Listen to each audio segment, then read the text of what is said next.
Shalom seluruh jemaat Tuhan, kembali dalam renungan hari ini yang diberi tema Kristus Jaminan Hidup Kekal, yang diambil dari firman Tuhan Galatia 2 ayat yang ke-16. Demikian bunyi firman Tuhan, "Kamu tahu bahwa tidak seorang pun yang dibenarkan oleh karena melakukan hukum Taurat, tetapi hanya oleh karena iman dalam Kristus Yesus.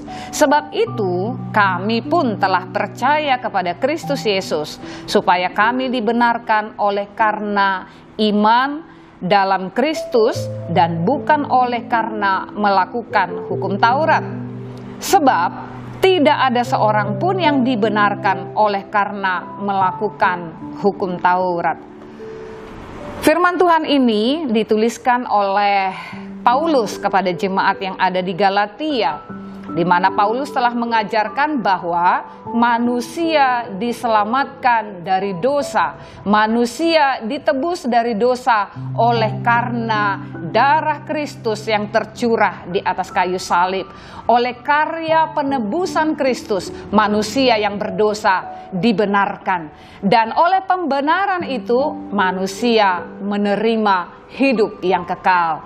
Jadi Yesus Kristus melalui kematiannya adalah jaminan hidup kekal bagi manusia yang berdosa.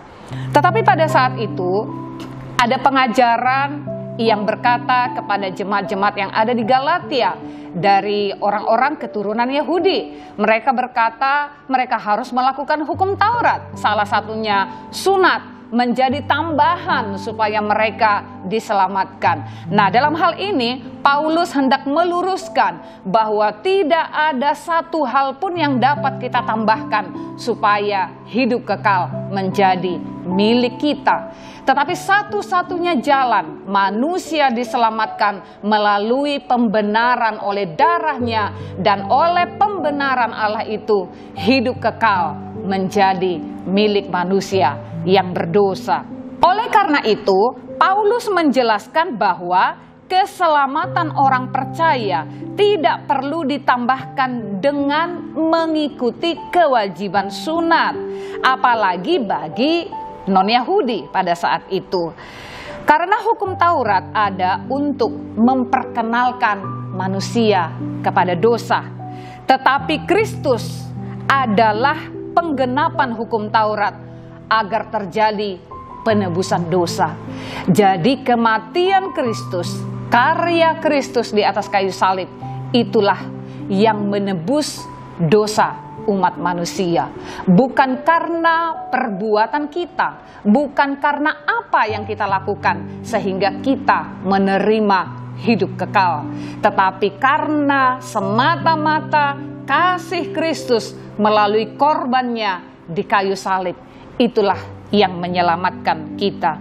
Sehingga benar nats firman Tuhan berkata, di bawah kolong langit ini tidak ada nama lain yang diberikan kepada manusia yang olehnya kita dapat diselamatkan kecuali nama Yesus Kristus.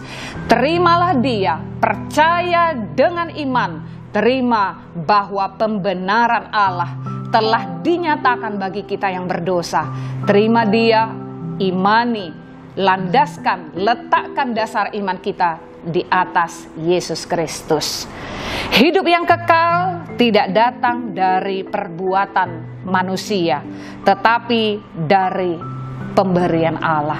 Selamat menikmati kasih karunia di dalam Tuhan. Tuhan Yesus memberkati.